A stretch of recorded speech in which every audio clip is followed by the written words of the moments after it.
राज्याच्या उपमुख्यमंत्री तथा बीड जिल्ह्याच्या पालकमंत्री पुन्हा 2 दिवसांच्या दौऱ्यावर येत आहेत। 14 आणि 15 ऑगस्टला त्या बीडमध्ये असणार आहेत। नुकत्याच डीपीडीसी आणि विविध विकास कामांचं उद्घाटन, लोकार्पण, भूमिपूजनासाठी त्यांचा बीड दौरा झाला होता। पण पक्षांतर्गत गटबाजी, नगरपालिकेतील नगरसेवकांमधील वाद यावर त्या दौऱ्यात फारशी चर्चा झाली नव्हती। त्यामुळे आता पक्षातील तंटे, नगरपालिकेतील सत्ता टिकवण्यासाठी नगरसेवकांना एकत्र आणण्याचे प्रयत्न यासह पक्षाची विस्कटलेली घडी नीट बसवण्यावर सुनेत्रा पवार विशेष लक्ष देणार आहेत। 2 दिवसांच्या या आपल्या दौऱ्यात त्यांना संघटनात्मक बैठकीसाठी वेळ राखून ठेवली आहे। राष्ट्रवादीच्या हातात आलेली बीड नगरपालिकेची सत्ता आता अवघ्या 7 महिन्यातच हातातून निसटण्याच्या मार्गावर आहे का? पक्षातील अंतर्गत गटबाजी आणि आमदारांचं आपापसातल्या तंट्यामुळेच बीड मधल्या राष्ट्रवादीची परिस्थिती कठीण झालीये का? आणि त्यामुळे नेमकं बीड जिल्ह्यात काय घडतंय आणि सुनेत्रा पवार आता कशा पद्धतीने डॅमेज कंट्रोल करणार आहेत हे सगळं समजून घेणार आहोत या व्हिडिओच्या माध्यमातून। पण त्याआधी एक आठवण, अजूनही तुम्ही आमचं चॅनल सबस्क्राइब केलं नसेल तर ते नक्की करा। नमस्कार, मी भाग्यश्री, आपण पाहताय बखर लाईव्ह।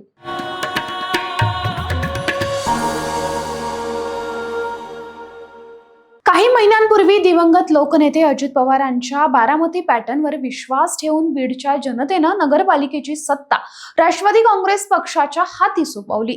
बीडच्या विकासासाठी मोठी स्वप्न जनतेनं पाहिली होती, मात्र दुर्दैवानं अजित पवारांचं एका विमान अपघातात अकाली निधन झालं आणि बीडच्या विकासाला खीळ बसली। नगराध्यक्ष पदाची आणि सत्तेची धुरा हाती घेऊन अवघे 7 महिने उलटलेत, पण पक्षांतर्गत एकोपा टिकलेला नाहीये। नगराध्यक्ष, उपनगराध्यक्ष आणि नगरसेवकांमध्ये स्पष्ट 2-3 गट पडलेत। मागच्या दौऱ्यात ही गटबाजी चव्हाट्यावर आली, पण आता परिस्थिती हाताबाहेर गेलीये। प्रश्न हा आहे की ज्या सत्तेसाठी एवढा संघर्ष झाला ती सत्ता अखेर आता टिकणार आहे की नाही? या सगळ्या वादाच्या केंद्रस्थानी आहेत गेवराईचे आमदार विजयसिंह पंडित। पंडित घराण्याला राजकीय वारसा लाभला असला तरी माजी आमदार अमरसिंह पंडित यांनी धनंजय मुंडेंसह सर्वांना सोबत घेऊन जे राजकीय संबंध जपले होते ते विजयसिंह पंडितांना अद्याप जमलंच नाहीये। सरपंच संतोष देशमुख यांच्या हत्या प्रकरणानंतर जिल्ह्यातील राजकीय समीकरणं पूर्णपणे बदलली। त्यावेळी अजित पवारांनी मराठा समाजाचा रोष टाळण्यासाठी धनंजय मुंडे यांच्या ऐवजी नवख्या विजयसिंह पंडितांच्या खांद्यावर बीड नगरपालिकेची जबाबदारी दिली। याच रणनीतीमुळे निवडणुकीत पक्षाचे 19 नगरसेवक निवडून आले आणि पंडित यांचं राजकीय वजनही वाढलं। पण आता याच यशामुळे जिल्ह्यात नवीन वर्चस्वाची स्पर्धा सुरू झाली आहे। आमदार विजयसिंह पंडित, माजलगावचे प्रकाश सोळंके आणि परळीचे धनंजय मुंडे हे एकाच पक्षाचे प्रमुख शिलेदार एकमेकांशी अंतर राखून वागतायत। या अंतर्गत कलहाचा सर्वात मोठा फटका नगरपालिकेच्या राजकारणाला बसतोय। स्थानिक पातळीवर नगरसेवकांवर अंकुश ठेवण्याची ज्यांची जबाबदारी होती त्या जिल्ह्यातील वरिष्ठ नेत्यांनी आणि आमदारांनी या विषयावर मौन बाळगणं पसंत केलंय। विशेषतः आमदार विजयसिंह पंडित या संपूर्ण वादावर काहीही बोलायलाच तयार नाहीयेत। परिणामी नगरसेवकांची नाराजी आता विकोपाला गेली आहे। काही दिवसांपूर्वीच तब्बल 11 नगरसेवकांनी विजयसिंह पंडित यांचे फोटो आपल्या सोशल मीडिया पेजवरून थेट काढून टाकले। हा थेट इशारा मानला जातोय कोणत्याही क्षणी हे नगरसेवक बंड पुकारू शकतात आणि नशिबाने मिळालेली बीड नगरपालिकेची सत्ता सरळ विरोधकांच्या घशात जाऊ शकते, अशी भीषण परिस्थिती निर्माण झाली आहे। आता याच पार्श्वभूमीवर उपमुख्यमंत्री तथा पालकमंत्री सुनेत्रा पवार यांना 2 दिवसाचा दौरा अतिशय निर्णायक ठरणार आहे।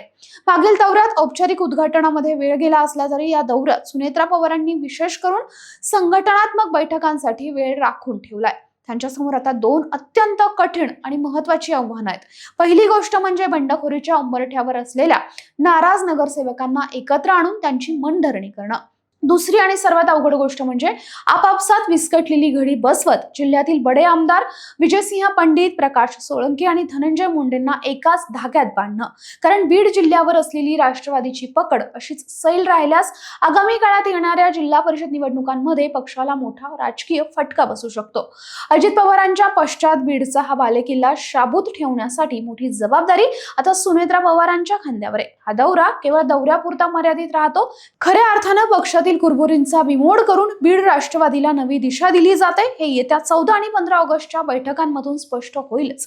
मात्र एकूणच हे सगळं स्थानिक राजकारण बघता तुम्हाला काय वाटतं? सुनेत्रा पवार या बीडमधील गटबाजी संपवण्यात यशस्वी ठरतील का, की राष्ट्रवादीत लवकरच मोठं बंड पाहायला मिळेल? कमेंट करून नक्की सांगा। हा व्हिडिओ आवडला असेल तर लाईक, शेअर, सबस्क्राईब नक्की करा। धन्यवाद।